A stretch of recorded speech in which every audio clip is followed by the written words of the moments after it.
sabi nila they were serving warrant and they have in their possession warrant of arrest. And now, Colonel Arnedo said, walang warrant because sila ay nagkikasing lamang.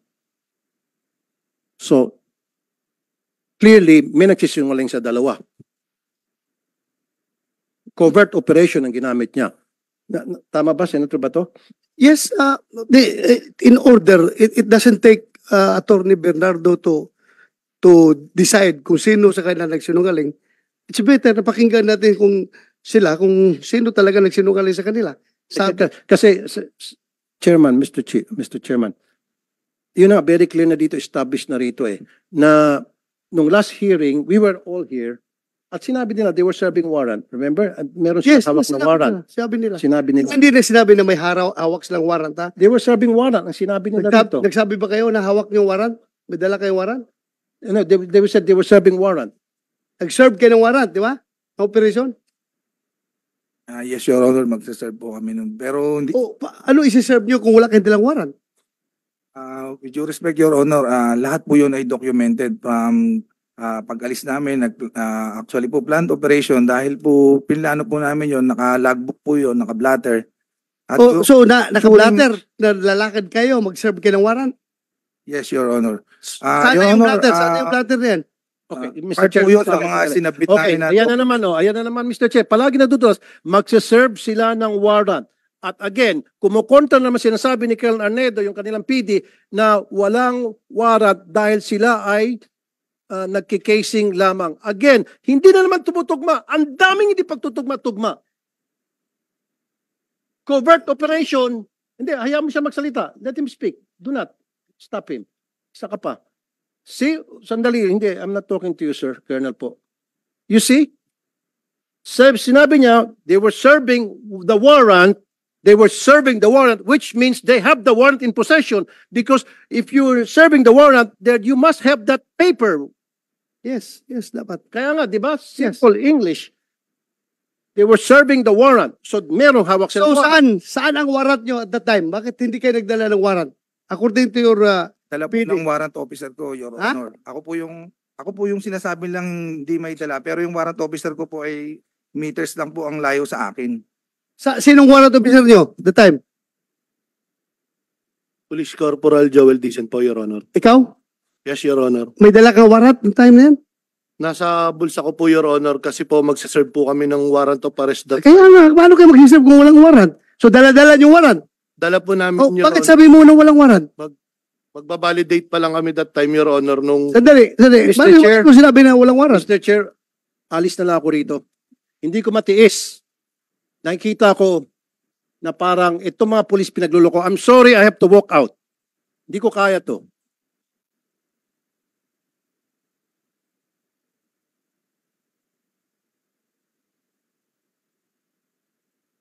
Dahil patuloy tayo, tuloy. Sabi mo walang warrant.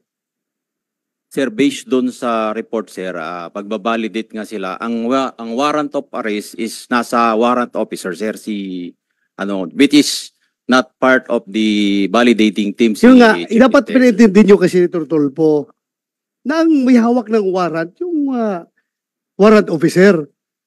Ay, sir. Sila, intelligence officer, nagsusurveillance sila kung nandoon yung subject. Di ba? Yes, sir. Kasi pag-serve ng warrant, siya na magsiserve ng warrant. Yes, Your Honor. Naintindihan ko kayo. Yung procedure na yan, ginagawa ko yan nung panahon ko. Ganun man talaga. Magsiserve ka ng warrant. Alangan naman, magsusurveillance na ka-uniforme. Bulabog na kayo. Layas na yung subject niyo kung naka-uniforme. Ganun lang yun. That's one.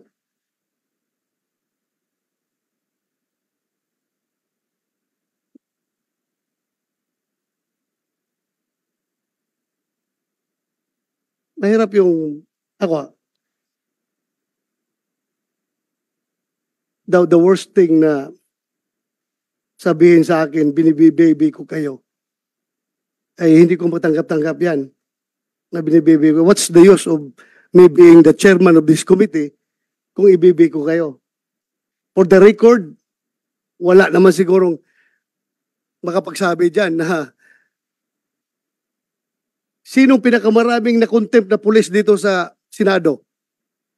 Kaninong komite pinakamaraming na-contempt na pulis at saka mga witnesses? Ako. Kaya wala akong pakialam kung sino kayo, kung dati ko kayong tao, basta kamali kayo, mamalasing kayo sa akin. Pero pag kayo naman gumagawa ng tama, hindi na ako papayag na wawalang hiyain kayo. Di ba? Fair lang tayo dito. Fair. Ayaw kong sabihin, porque dati akong pulis, bibibihin ko kayo? No. Record shows. And record will vindicate me na ako ang pinakamaraming pinakulong na pulis dito sa Senado.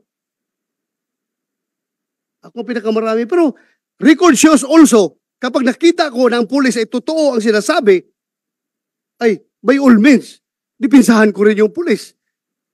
Di ba? Bakit naman wawalang hiyain yung pulis kung dapat hindi dapat wawalang hiyain? Ganun lang ako, fair lang ako dito. Wala akong pinapaboran dito. The most insulting action is for that kasama mo dito, mag-walk out, walk-outan ka.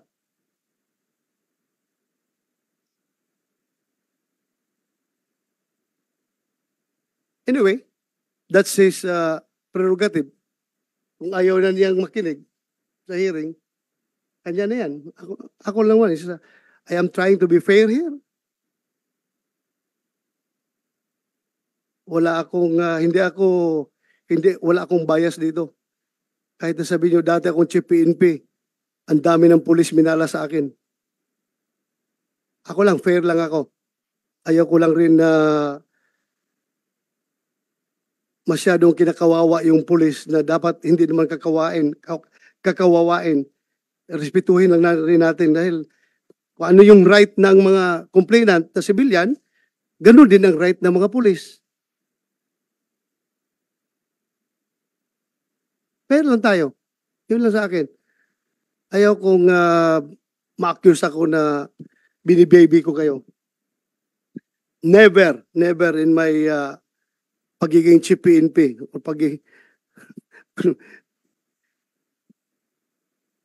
mayroon na magsalita dito. Everything is recorded. If you know me, you will realize, para sa inyo nakakilala sa akin, if you know me, you will really know me.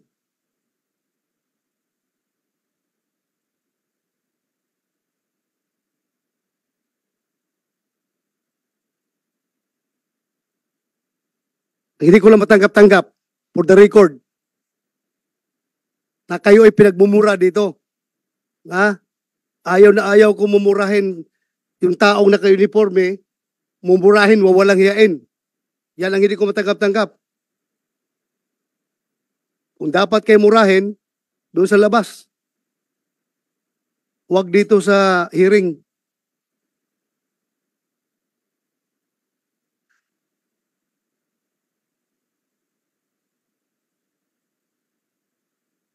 Kasi alam ko, gaano kahirap maging pulis.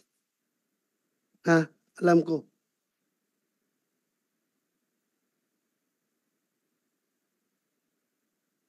Paglabas mo pa lang dyan sa pintuan ng bahay mo, hindi mo na alam kung magkakabalik ka ng buhay sa mga anak mo pagkahapon. Kaya dapat respetuhin natin yung pagiging pulis. At doon naman sa mga abusadong pulis, dapat talaga may kalalagyan kayo. Kayong mga abusadong pulis. Dahil niyuyurakan ninyo yung uniforme, yung badge na suot-suot ninyo. Hindi kayo dapat magiging pulis. Pero my God, sabi ko sa inyo, I am your number one enemy kung masama kayong pulis. Hanggat saan tayo aabot, kahit matanda na ako, hindi ko kayo atrasan sa anong gira gusto niyo. Anong warfare gusto nyong ilalaban sa akin. Hindi ko kayo atrasan kung sira ulo kayong pulis. Pero kayo matinong pulis at kinakawawa, my God, I will offer my life to you. Ganun akong klaseng tao.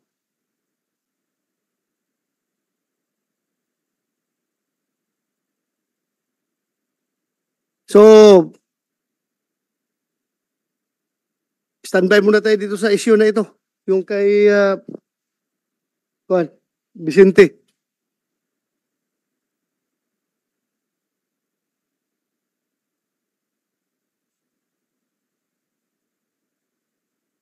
Doon sa... Okay. Proceed muna tayo sa... Ano?